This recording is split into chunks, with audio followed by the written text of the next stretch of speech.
I get it. Making compost in a hot pile can be difficult. You have to figure out the right ratio between the browns and the greens. Too much nitrogen and your pile stinks. Too much carbon and everything slows down and pretty much stops. You've got to turn and water and cover. For me, that's just too much work. How would you like to just take all of your organic matter, put it in a pile, step back, and then come back later and enjoy beautiful compost through the wonders of lazy composting?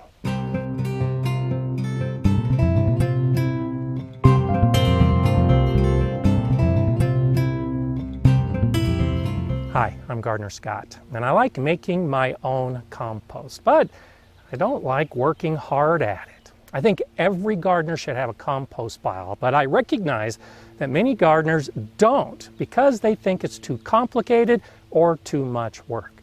This is where lazy composting comes in. And I call it lazy composting because it's almost zero effort. Now, there are a number of methods where you can take organic matter and turn it into compost over time in a very lazy manner. One of the most popular is lasagna gardening. If you have a lasagna garden bed, you're practicing sheet composting, where you take greens and browns, the nitrogen and the carbon, and you layer it in place and then allow it to break down. That's pretty lazy, but it does take some effort to prepare the location and then add all of those materials in alternating greens and browns. You can do trench composting, where you dig a trench in a garden bed and then fill it with kitchen scraps or other organic material. But again, you've got to dig the trench in the first place. You can also do something that's called in situ or in place composting, where instead of digging a trench, you dig a hole or you bury a bucket that's filled with organic matter. All those are very lazy methods that require very little effort. But how about a method that doesn't even have that much labor, where you just throw your stuff in a pile and then walk away, and then come back later and enjoy the compost? Before we get to the pros and cons of lazy composting using a static pile, let's briefly discuss the basics behind hot composting, which is what most of us are familiar with. The idea is to take the browns, the carbons, and the greens, the nitrogen, and blend them together, usually in a ratio that is 2 browns to 1 green. That's what's often recommended. But when you really get into that type of composting, you find out that it depends on what the brown material is. You might be using a 40 to 1 ratio for some browns and a 13 to 1 ratio for other browns. It depends on how much carbon is in the brown and how much nitrogen is in the green. And this is when people start realizing it's just too hard to get the perfect compost. Well, you really don't need to get the perfect compost, which is why we generally say 2 browns to 1 green. But to do that, you need a pretty big volume, generally at least 1 meter wide, 1 meter deep, and 1 meter tall. With a volume of that amount, with that general ratio of the browns and greens, you can have compost pretty quickly, in just a few months. You can do it one of 2 ways, with the hot composting method, where you're getting in there and you're turning the pile and introducing oxygen and adding water to try to keep the moisture level at the right amount for the bacteria to break down all of that organic matter. Or you can try a cold composting method, which is similar. You still need the right ratios. You put them in a pile. It takes longer than a hot pile, but you don't need to get in there and turn it as often.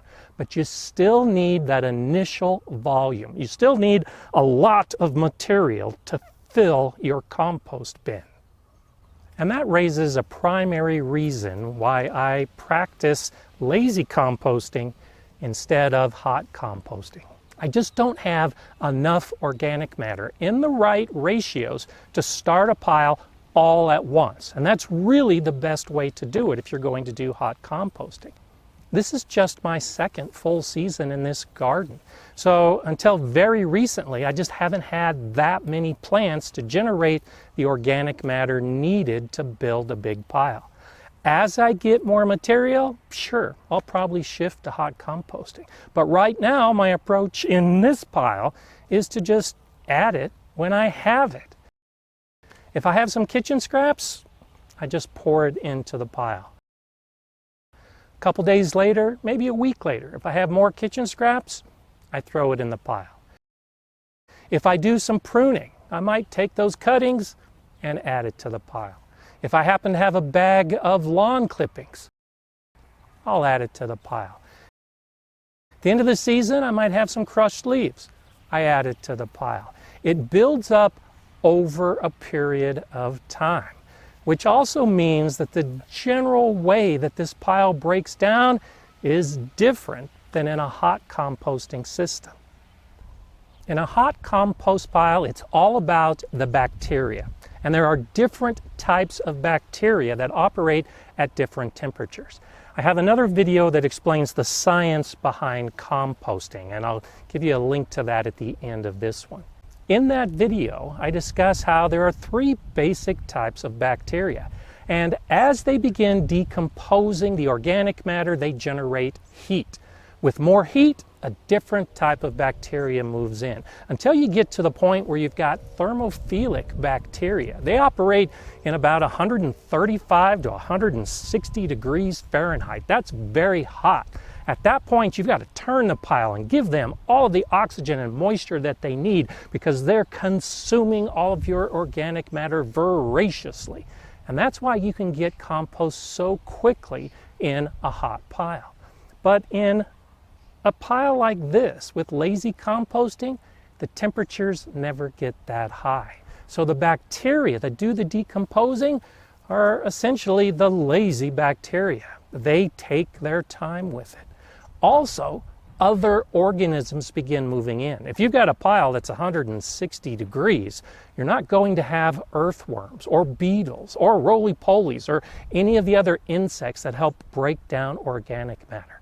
But in a cool, static pile, well, you can expect to see that type of life. Those organisms will begin breaking down the material in addition to the bacteria.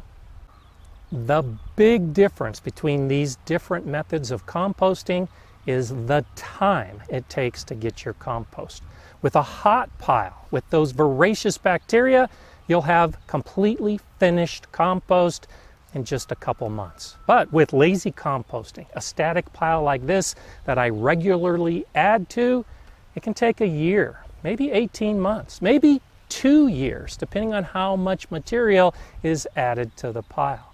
If you have the patience to do the lazy composting, the results are very similar. Now, with the hot composting, things are broken down to usually a pretty fine texture.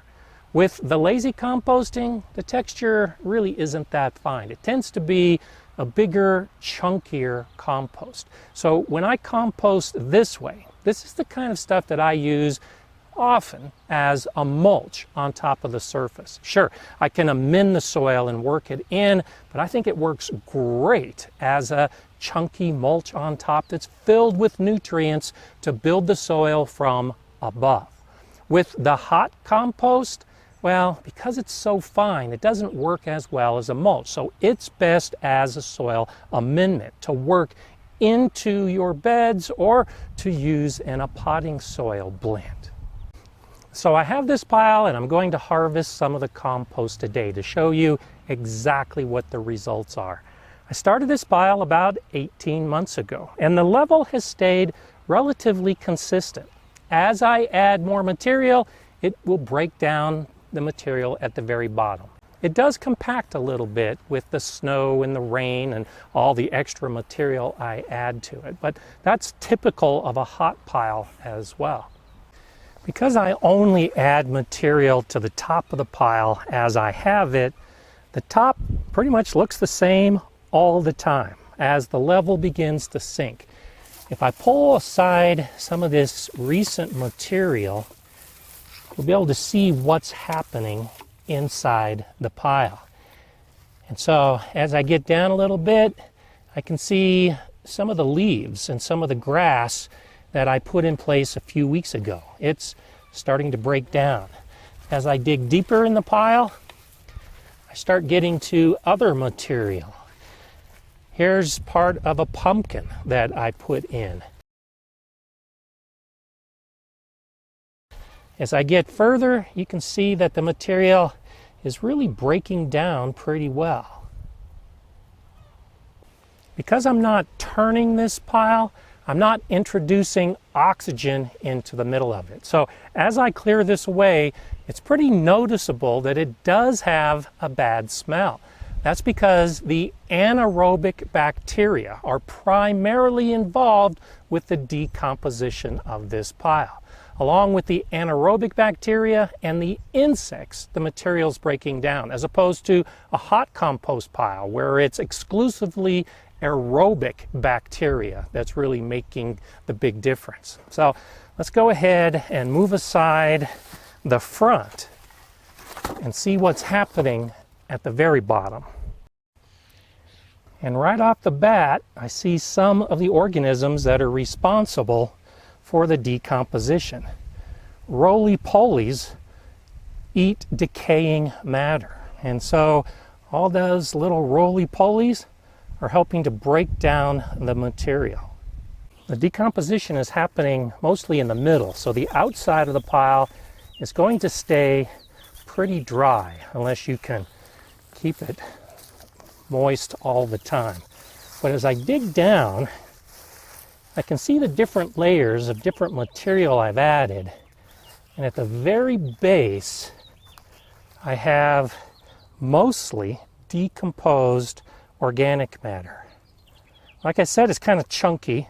I can see some leaves, but it's nice and black.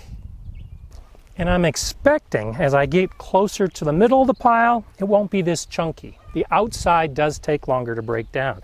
So let's peel away some of this and see what we can find deep down in the middle of the pile. And this is what I find. Some really nice organic matter. Now it's pretty wet right now, but if I dry this out, this is compost that is ready to be used in the garden. And like I said, I like to use it as a mulch. I'm trying to see if I can come across some earthworms. I suspect there's earthworms in here. But I could harvest this and begin using it. Now I'm doing this in a bin system. The easiest way to do this is in a pile on the ground in a corner of your garden. Regardless, the top and the sides that aren't exposed to all of the moisture are going to decompose at a much slower rate. And so, kind of like I did, you have to peel off the sides and the top to get to the finished compost at the bottom.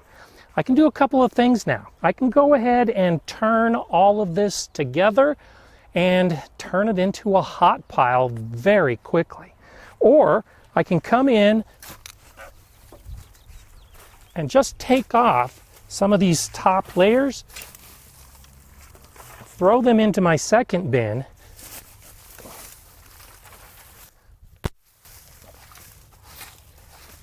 and expose most of the material that's decomposing at the middle that I can begin using. So I went ahead and moved most of the top half to start a whole new pile, and I'll just keep adding to that over a period of time. Ideally, this would need another couple more months to get to the point that I like to use it. First off, it's too wet. Our recent rains have really drowned this pile, so I'm going to not water it at all and allow it to dry out a little bit before I use it. And I'm okay that there's some straw bits and a little bit of grass left behind because I'm using this as a mulch. If I were going to be using it as a soil amendment that I work into the soil, I would go ahead and wait until later in the year, my typical autumn amending, because a lot of this material hasn't broken down. And so if I put it into the soil right before I put plants in, well, then the aerobic bacteria will kick in the soil to finish the decomposition. And that requires nitrogen, and that could rob the plants of some of the nitrogen they need. This compost is completely different than the compost in a hot system. Because of those high temperatures, a lot of the gases from this decaying organic matter will be lost. You can expect that ammonia will evaporate in a hot pile. Well, that ammonia ends up becoming nitrogen, which is one of the benefits of using compost. With a cool system like this, you can expect that there will be more nitrogen within the compost. Also, with a hot pile, you end up having just the thermophilic bacteria. Now, as the pile cools down, other bacteria and microbes will enter the pile, but it doesn't have the diversity that a pile like this will have. So sure, right now it's wet, it has some anaerobic bacterial action, but there's a lot of other bacteria at work here, in addition to all those other microorganisms and earthworms. So a cool system like this really does add more life to your soil. Ideally, I think you should have 2 different types of composting when you amend your soil. Use the hot compost system to get that material that has a really fine texture and is broken down quite a bit. Use a pile like this to add extra diversity. And if you combine the 2 different types of composts in your garden soil, you're really getting the best of both worlds. Now, another thing I really like about this lazy composting is that I don't have to worry about it at any point in the year, especially during the winter. If I was doing hot composting, well, I would need to come outside in the snow and the cold to turn it to keep the temperature up. I'm okay to just let the pile freeze solid in my winter while I stay inside and stay nice and warm. I'm not worried about the temperature at any point. If it's hot, fine. If it's cold, fine. I just let nature take its course and let the material decompose. I also don't need any fancy gadgets for a pile like this. Now, I do have a long thermometer so that I can measure the internal temperature of a hot pile, but I don't need this for a cool, static, lazy compost pile like this. I'll just let it finish, and whatever time it takes to finish. And that is one of the biggest disadvantages, is that it does take a long period of time. I've got the space and I've got the patience to do this lazy composting. It may be right for you, or you may want to consider learning more about hot composting and taking that approach. And to learn the science behind composting, watch this video next, and then consider watching some of these. I'm Gardener Scott. Enjoy gardening.